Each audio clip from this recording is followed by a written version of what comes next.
একবার আমি গিয়েছিলাম পাহাড়ি অঞ্চল, পাহাড়ি মেয়েটার কি চোখ দুটো ছল ছল। ও একবার আমি গিয়েছিলাম পাহাড়ি অঞ্চল, পাহাড়ি মেয়েটার কি চোখ দুটো ছল ছল।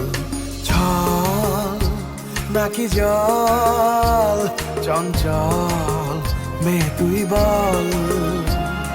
ছল কেন চোখে জল, চঞ্চল।